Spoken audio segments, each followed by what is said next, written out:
It's the 11th of December, 2020. This is the RheumNow podcast. Hi, I'm Dr. Jack Cush, executive editor of RheumNow.com. This week, difficult RA and how you might, in fact, define it.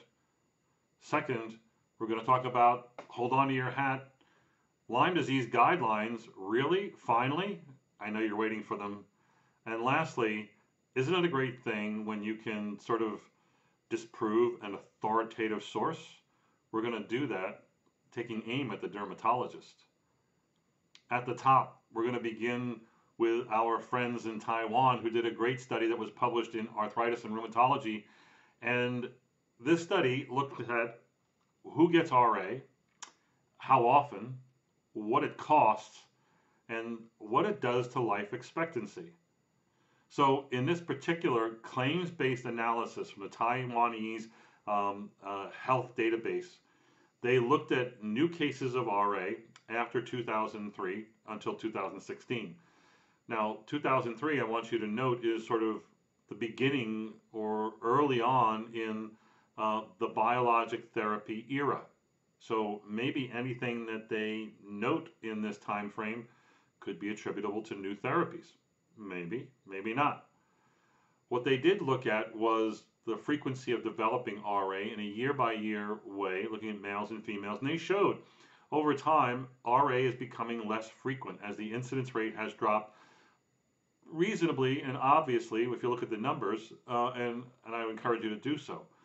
And I think that does mirror some of the other observations out there that maybe RA is getting less frequent in recent years and maybe becoming more mild. But specifically, they looked at life expectancy. It turns out that once you're diagnosed with rheumatoid arthritis, the average time that you would live is 26.3 years. It was different between men and women, but on average, 26.3 years.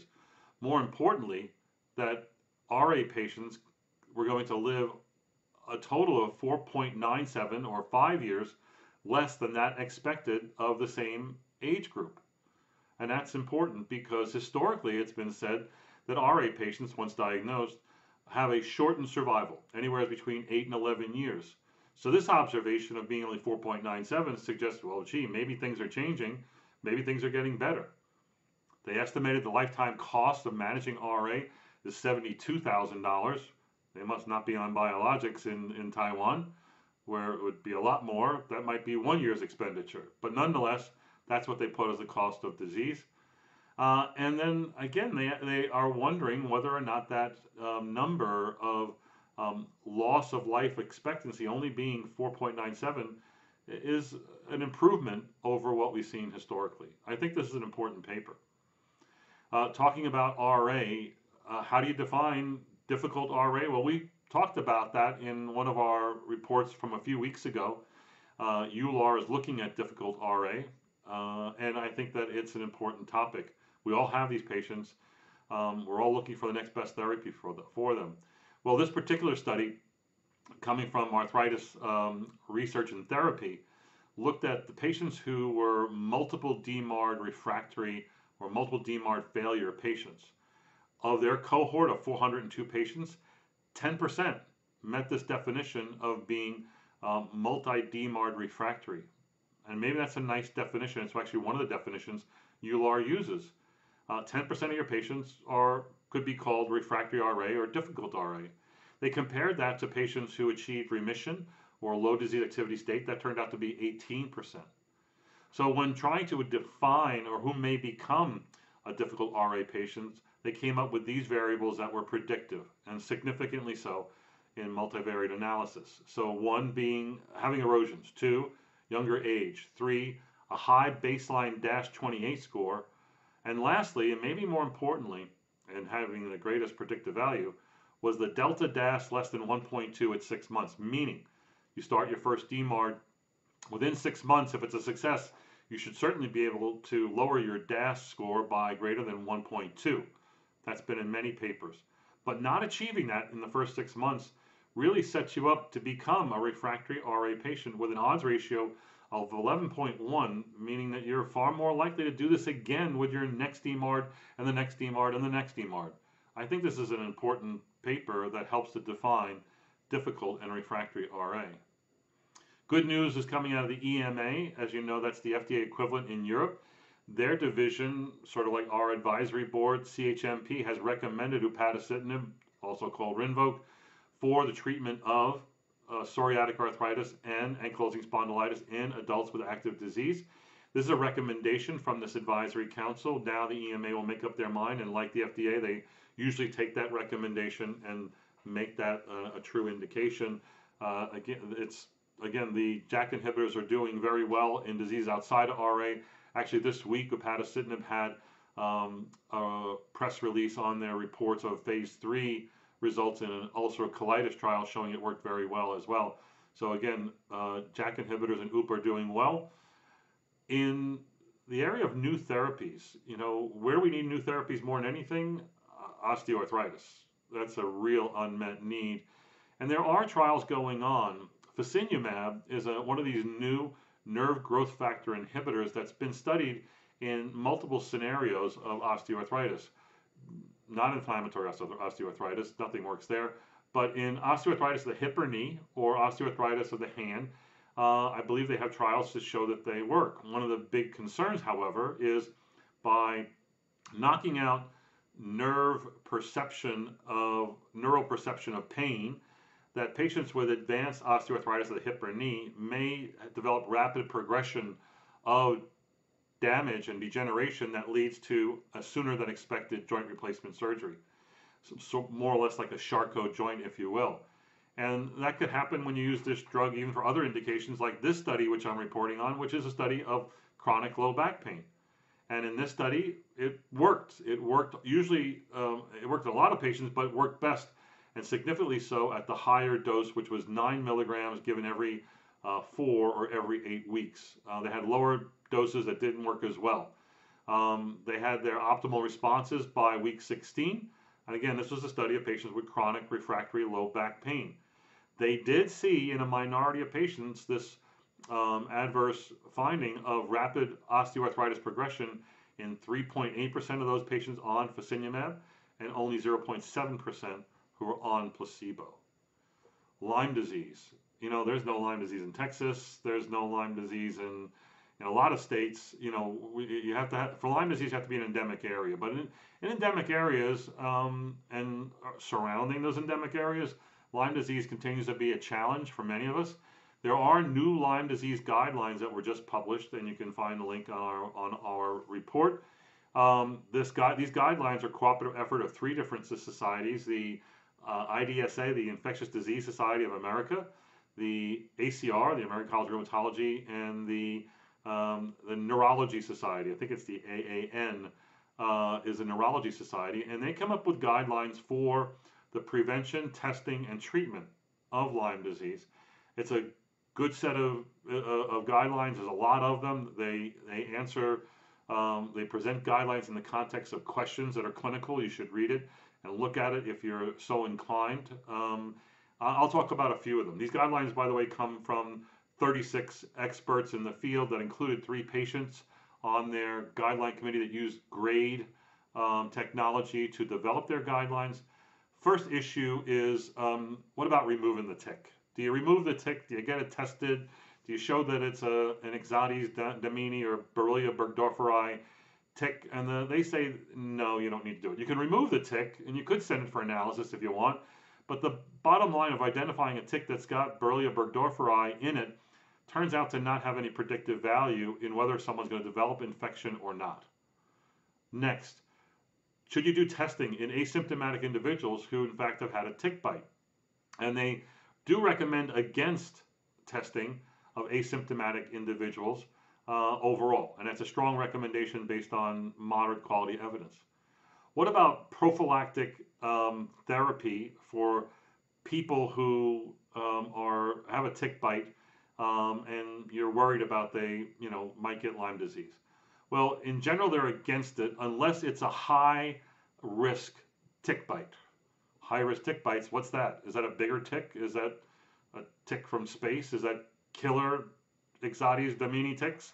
Well, they define a high-risk tick bite if it involves the Ixodes species as a vector.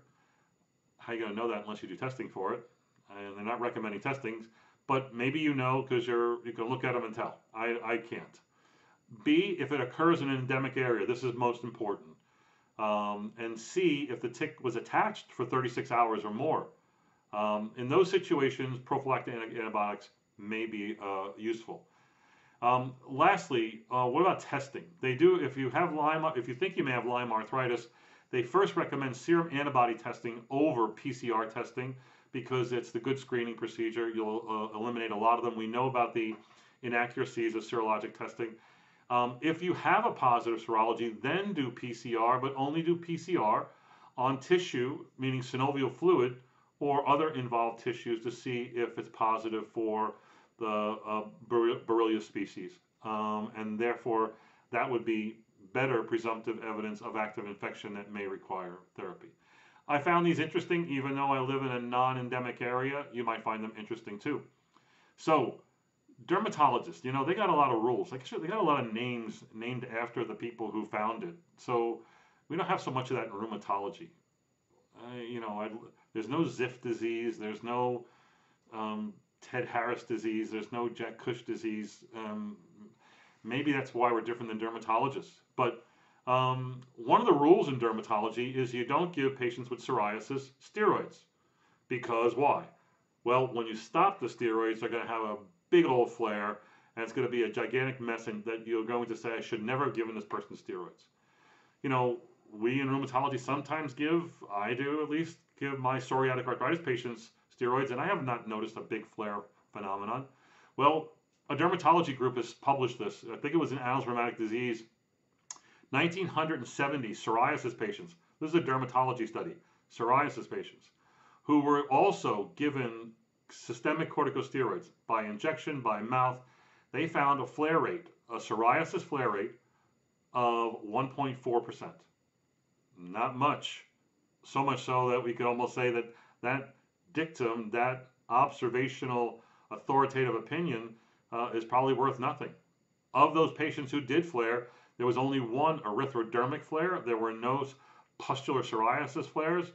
Bottom line is, I'm not advocating for a lot of steroid use, but I wouldn't worry about it in the future, is what I would say, based on my experience, but really based on this report I'm giving to you.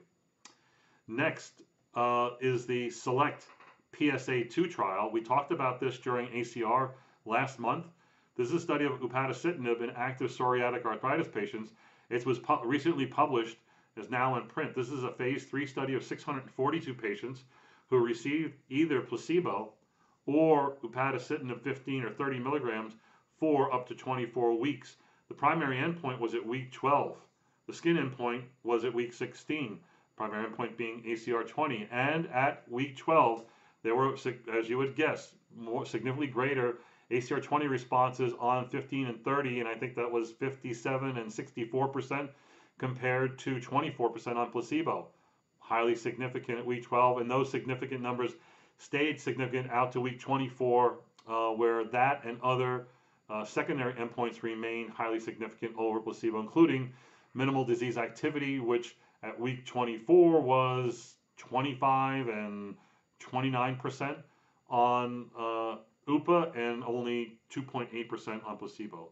Lastly, the skin responses measured by PASI 75 at week 16 was significant, about 55% when you receive UPA versus 15% on placebo. Again, that looks good. Rachel Tate wrote a nice article this week about the new ACIP recommendations for who should receive the new Pfizer COVID-19 vaccine. The ACIP is a division and activity of the CDC that comes up with immunization guidelines, and that committee considered this question as to who should get what when, and they said that the first wave of vaccines should go, as you would imagine, first to frontline healthcare workers, and then secondly to elderly individuals who are living in long-term healthcare facilities. They estimate these numbers to be about 21 million healthcare workers should be the ones who receive it. So because you're a doctor doesn't mean you're necessarily going to get it. You need to show that you're, I guess, someone who is a frontline person. And then 3 million people who are in long-term facilities. As you know, the FDA met this week and considered the approval of the Pfizer vaccine, and it looks like they have approved it by vote. The FDA has not come out with that formal wording. It's expected it could happen any day now. So I don't know about you, but this is what I'm discussing with my patients. They want to know, should I get this and whatnot? And we say yes. I say yes. Get the flu vaccine, number one, to get that out of the way so as not to confuse it with infection or medical illness possibly caused by COVID-19. Second, when COVID-19 becomes available, when are you eligible? Well, if you're not in a nursing home and you're not a frontline worker, you're going to be in the third or fourth phase. And the question is whether or not they're high risk or immunosuppressed. You can tell your patients they're high risk. I told my patients, claim that you're high risk because you have lupus or because you have psoriatic arthritis or whatever, and you're taking a biologic. But I tell my patients you're not at high risk and you're not on immunosuppressives. If they have a disease, an autoimmune disease or an inflammatory arthropathy that's uncontrolled, yes, they're at high risk. But their disease per se is not a risk factor, and that's what all our data has showed so far. Uncontrolled disease is a risk factor.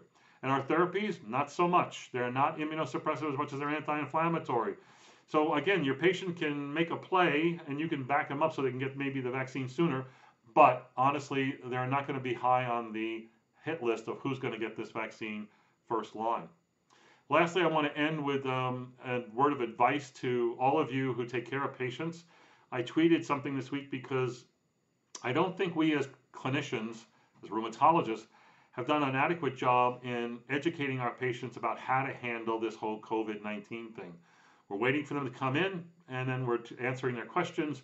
But I think we're ignoring that there's a large number of people who haven't come in and don't know what you think and probably do need to know. First of all, they need to come to their appointments, meaning that the true scary part of March and April are over. Doctors' offices are incredibly safe. There's distancing. All the precautions are being followed. My patients are not gathering or congregating in a waiting room. They come in and they're passed through and they go right into an exam room, only one patient at a time. I only let, a patient and a caregiver come in if it's an elderly person or someone who really needs help. And I still practice distancing and masking with them. When I'm in the room with a patient, I don't actually touch them unless I have to touch them, and I do. Meaning I've got goggles on, I got my mask, I put on my gloves. If I have to do a joint exam, I will. Otherwise, I'm doing my video joint exam, which you can see on RheumNow or on YouTube, and that works just as well. But we're still having face-to-face visits where you can actually see them walk in, see whether or not they have a rash, see whether or not they're truly in pain, etc. Secondly, you should be telling your patients, get your tests, get your routine things. Go to your annual PCP visit, get your DEXA, get your eye exam, get the things you need to know. They're afraid to go to everything and everywhere, but especially to medical facilities where they think that's where all the sick people are congregating. For instance, my patients who are pregnant and about to deliver, they're wigging out right now thinking that I'm going to have to go to a hospital and deliver a baby amongst all that COVID. And I tell them, no, you're incredibly safe if you go and have your baby delivered at the hospital because you're nowhere near the COVID people. And they have all these precautions in place in clinics, at hospitals, in phlebotomy labs like Quest and LabCorp. You got to encourage them to go because the consequences of avoiding healthcare, we're going to find out, are going to be disastrous. So please encourage your patients to come to their visits, to make their appointments outside of rheumatology. It's really in their best interest. Lastly, I want to remind you to go to Backtalk, click on the website or on the email. You can leave your comments, hot sports opinions, cases, and we'll discuss them in future episodes of this podcast. I really want to elicit your input on an article I have to write in the next few weeks, which is the year in review, 2020 in rheumatology. What was the biggest, hottest thing? What was the greatest advance? I know, I'm going to write about COVID and say something about that, but we want to know what the real advances were. I mean, that's, I think, what this whole article and exercise is about. You want to have some input, please go to Backtalk and leave me your comments. Lastly, look for the link for RheumNow Live 2021. It's going to be an on-site and virtual meeting, on-site in Fort Worth, virtual in your living room. You can sign up for it and register now. We're expecting a great faculty. We'll talk more about that in the future. Take care. Have a great week. Bye-bye.